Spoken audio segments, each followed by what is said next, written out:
안녕하십니까. 오늘 칼빈의 기독교양의 제2권 구주 하나님에 대한 지식은 제5장 자유의지를 변호하여 제기되는 흔한 반론들을 반박한다.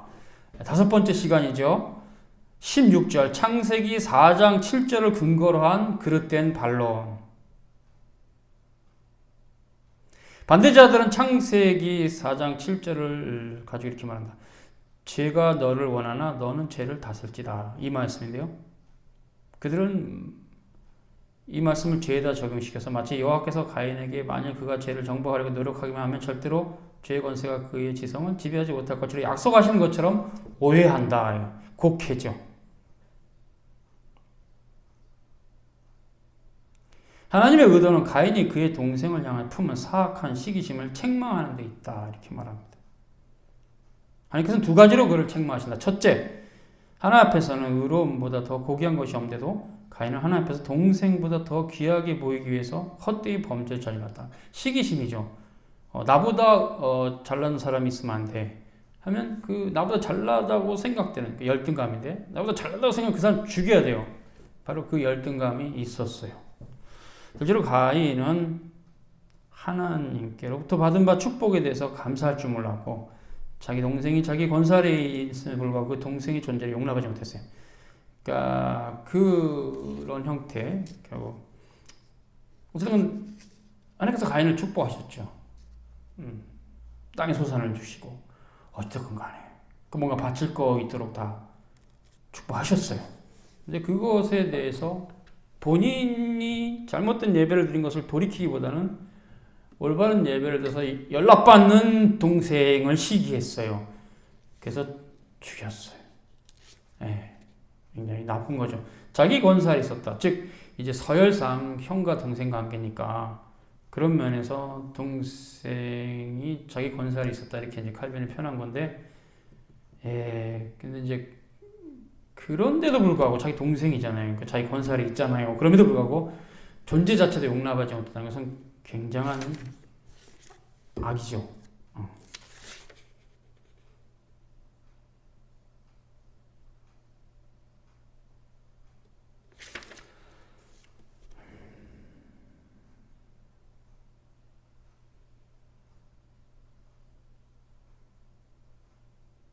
그래서 이제 칼빈이 여기서 결론은 문법의 원칙을 보면 여기서 가인과 아벨을 비교하는 것으로 보면 형이 스스로 범죄에 악하여져서 자기 동생보다 못한 처지가 된 것에 대한 말이다. 이렇게 결론합니다. 로마서 9장 16절, 고린도전서 3장 9절을 근거로 한 그릇된 반론.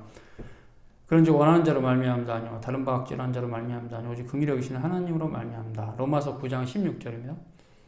그들은 이를 근거로 사람의 의지와 수고에 무언가가 있으므로 물론 미약하긴 하지만 그것이 하나님의 긍휼하심의 도우심을 받으면 바람직한 결과가 반드시 나온다는 식의 논리를 전개한다. 그래서 이제 칼빈은 그렇지 않다는 거죠. 바울이 의미하는 바를 잘 이해하기만 하면 그들의 견해는 전혀 문제가 되지 않을 것이다. 그러나 주께서 긍휼히 여기실 가치가 있다고 여기시는 자들에게는 구원이 예비되어 있으며 주께서 택하시지 않으신 모든 자에게 멸망이 예비되어 있으면 가르친다. 바울은 바로의 신뢰를 들어서 악인이 당할 운명을 지적한 바 있다. 또 모세의 증언을 들어서 값없는 선택의 확실성을 확증하기도 했다. 내가 긍휼히 여길 자를 긍휼히 여기고 불쌍히 여길 자를 불쌍히 여긴다. 원하는 자로 말미암도 아니고 다른 바 악자로 말미암도 아니다. 긍휼히 여기시는 하나님으로 말미암다. 이 말씀을 의지와 수고로는 그런 무거운 짐을 감당할 수 없기 때문에 부족하다는 뜻을 이해한다면 바울이 한 말씀은 부적절한 것이 되고 만다. 그런 뜻이 아니라는 거죠. 이 본문에 대한 바울의 해석은 이렇다. 칼빈이 이렇게 말합니다. 우리에게 구원의 길을 예비해 주는 것은 사람의 의지도 노력도 아니고 하나님의 긍휼하심 뿐이다. 맞는 말이죠. 바울이 디도에게 보낸 편지에 우리 구주 하나님의 자비와 사람 사랑하심이 나타날 때 우리가 행한 바 의로운 행위로 말미암지 않고 오직 그의 긍휼하심을 따라 하셨다. 디도서 3장 4, 5절입니다. 그래서 원하는 자도 말미암도 아니고 다른 박지는 자도 말미암도 아니라 해서 무언가 원하는 것이 있고 다른 박지하는 것이 있다고 해서 암시하면 안 된다는 거죠. 그래서 하나님의 자비하심에 대한 그분의 긍휼하심에 대한 표현이라는 거죠.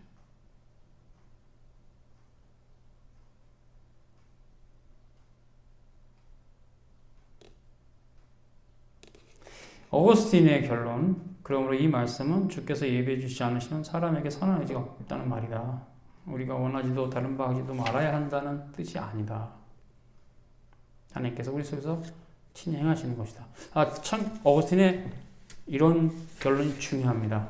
그러니까 오해를 하는 자들은 원하거나 뭐 다른 짓 하거나 거기에 포커스를 둬요. 그렇기 때문에 우리가 원하지도 다른 박질을 하지도 말아야 된다. 아니 안 해도 된다라고 그렇게 그 해석하지 말라는 얘기예요. 이게 이제 반율법주의자들에 대한 반박인데요.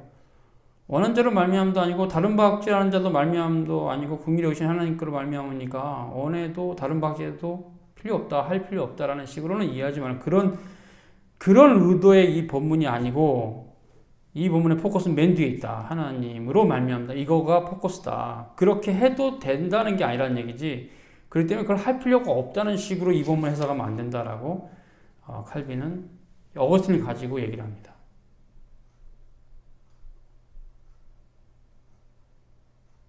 그래서 특별히 고린도전서 3장 9절 우리는 하나님의 동역자들이다.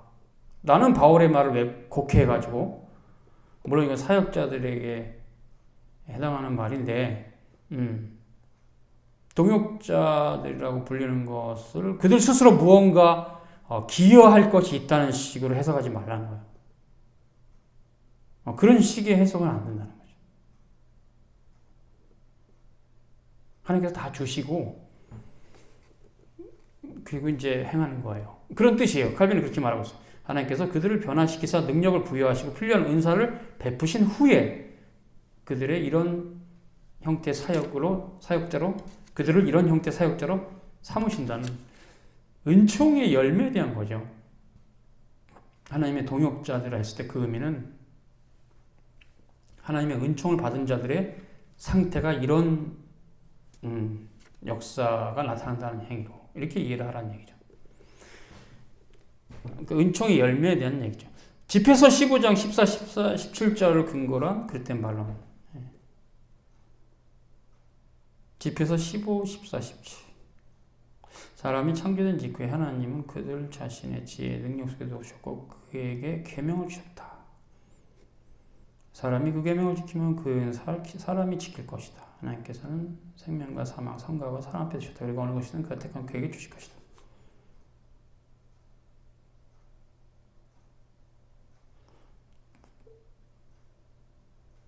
사람이 창조될 때 생명이나 사망 얻을 능력을 부여받았다고 가정하기로 하자. 그러나 동시에 다른 쪽에서 그 사람이 그 능력을 잃어버렸다고 대답한다면 어떻게 되겠는가?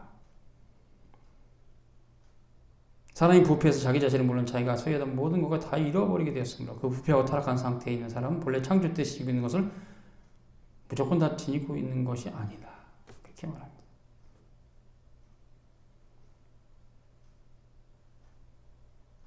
그래서 자신의 악행을 하나님께로 돌려서 헛되이 자신을 방어하려고 하는 육체의 악한 성향을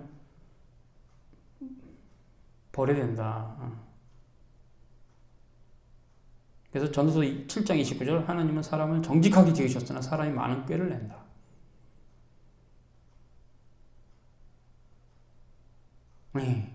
그렇죠. 원래 피조되기는 정직하게 피조됐죠. 전적으로 타락한 이후에는 굉장히 꾀쟁이가 됐죠, 인간이. 꾀를 부리죠. 꾀를. 한국 사람들 흔히 쓰는 말로 꼼수라는 말도 많이 해요. 꼼수를 부린다.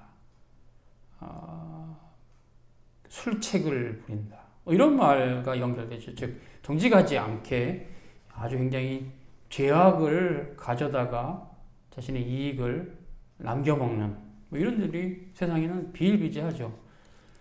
더 많은 이익을 얻기 위해서 음식을 파는 사람이 음식물에다가 독극물을 넣는 거.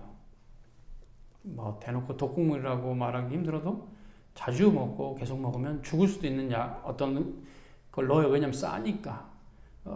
음식에 본래 넣는 걸 넣으면 비싸니까 이익이 별로 안 돼.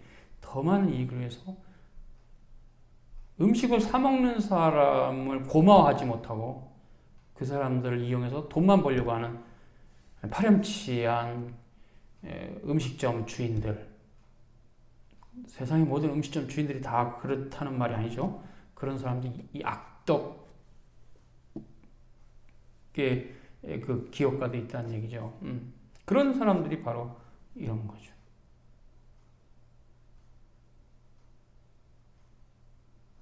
누가복음 10장 30절을 근거로 한 그릇된 반론. 거기 보면 길을 가다가 강도를 만난 사람이 거의 죽게 됐다. 그것은 절반쯤 살아있다. 이렇게 이제 반대자들은 해석한다는 거죠. 그래서 죄와 마귀가 사람의 모습을 일그러지게 만들어서도 선한 흔적들이 어느 정도 남아있다. 올바른 이성과 의지가 어느 정도 남아있다. 절반쯤 살아있기 때문에. 그것은 칼빈은 말하는 이런 알레고리를 자기들 마음대로 해석한 거다. 그렇진 않다. 오히려 에베소 2장 5절 허물로 죽은 우리를 아예 죽었다라고 말한다. 성경은.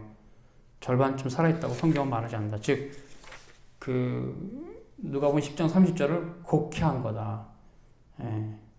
그런 의도로 그러니까 이게 이제 사람의 일에 대한 얘기니까 그 비유 자체가 일단 살려야 되잖아요. 근데 이게 그 스토리상 완전 죽어버리면 살리지 못하니까 거반 죽었다. 근데 선한 사람 사마리아인이 살렸다. 이제 그 스토리텔링상 거반 죽었다는 말을 한 건데 그 거반 죽었다는 말도 문자적으로 가져와서 절반은 살아있다. 인간은 부분적으로 타락했다. 이런 식으로 하면 안 된다는 얘기. 이 토타가 망가진 사람들의 성경 해석법이 굉장히 위험하죠. 그러면 어디하고 충돌하느냐? 칼빈의 말입니다. 허물로 죽은 우리를 살려. 죽었다고 에베소 2장 5절에 어떻게 해석할 거냐는 거죠. 절반은 살아있다 그러면. 교리가 모순을 일으켜요. 그건 토타가 망가진 겁니다. 잘못된 해석이죠. 그래서 절반쯤 살아있는 것이 아니고 완전히 죽었다.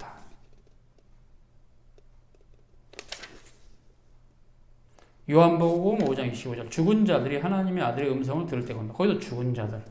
아까 에베소서도 허물로 죽었. 다 영어로 dead 혹은 dead 죽은 거예요. 이 때문에 그 선한 사마리아는 거반 죽었다는 말을 그런 식으로 곡해하지 말라. 그 본문의 의미는 다른 본문으로 이렇게 토타가 돼서 해석이 돼야 된다 이렇게 말하고 있어요. 알레고리를 이해 못한 거죠. 그래서 사람의 지성은 하나님의 의로부터 완전히 이반되었기 때문에 불경하고 사악하고 추하고 불순하고 부끄러운 것들만은 생각하고 바란다. 맞습니다. 마음이 죄의 독속에 너무나 찌들었기 때문에 그것에서 나오는 모든 것은 지독한 악취가 없다. 하나님의 성령의 능력에는 우리는 하나님의 나라에 대한 올바른 교리를 인식할 수 없다는 말이죠. 인간의 지성은 언제나 외식과 강교함과 속임수에 둘러싸여 있기 때문에 인간의 힘으로는 하나님을 알 수가 없다. 구원도 받을 수가 없다. 인간의 지성까지 포함해서 인간의 의지, 모든 것 인간의 것으로는 하나님을 알 수가 없다. 하나님께서 그 백성에게 나타나셔서 은혜를 주셔서 알게 된 거다. 성령의 능력이다. 하나님의 은혜다. 그걸 얘기해요. 전적인 타락과 하나님의 주권적 은혜를 말한 겁니다. 수고했습니다.